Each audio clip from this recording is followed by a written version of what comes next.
Hello there, welcome back to Profneel. It's a pleasure having you here.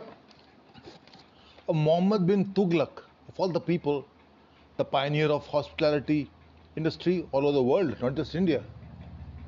Well, before that, I always argued that India is the place where the roots of the hospitality industry is. If you look back to 300 BCE, when Chandragupta Maurya built the Grand Trunk Road to connect landlocked Kandahar, Kabul to the seaports of Bengal to facilitate trade and movement. Obvious traders must have traveled all the way from that port to here and this way. I mean, logistics of cargo and trade. Now, those days, they were all men, they had beasts of burden, so they had to stop the night for safety of themselves, their beasts of burden, and their merchandise. So there had to be a watering hole, a catering establishment, just like a cavern or a tavern or an inn, but known as serai. So there's a presumption because we don't have records of that era. But there is a record of 1329.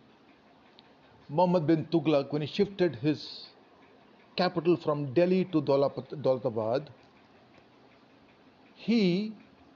Daulatabad is in Maharashtra, and where is Delhi? So imagine that man, Quixotic you might call it, but almost 1,400 kilometers away. But what he did was, on that road, he built serais for his citizens to refresh. He built a serai at every mile, at a mile distance of each 1 mile. So you can imagine how many serais he would have built. You call it taverns or call it inns in the English parlance. But then why do we start with teaching our first year students the history of the hospitality industry with the English inn and the tavern that started somewhere during the Industrial Revolution? I still cannot understand that. When we have the records, when we have Indian history which shows that India is the place where the hospitality industry took its roots. It's where it started. Humble beginnings, no doubt, but yet it started here. Humble beginnings there also in Europe. So when Mr. Belfield C. Smith gave us the syllabus, he was very clear. I'm sure he would have laid the foundation thinking that people down the line would add to it, would keep enriching it.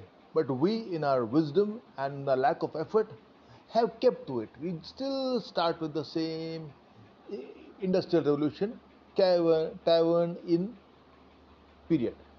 We don't, and there's one paragraph devoted to what? Dharamshalas. Fair enough, if you don't believe Mohammed-Bin-Tughlaq, go to 1500, Mughal reign. The Mughals were very organized. They built serais all over their kingdom, not just for their officers on duty, but also for travelers and also for their own citizens. Mughal serai is a very famous serai of that time. So then why don't we inculcate this in our syllabus and enrich our students, is my question. When we have the information, we have the research work, we just have to put 2 or 3 people to research more on this. Embrace the twist to enjoy the turn. Thank you very much. Bye-bye.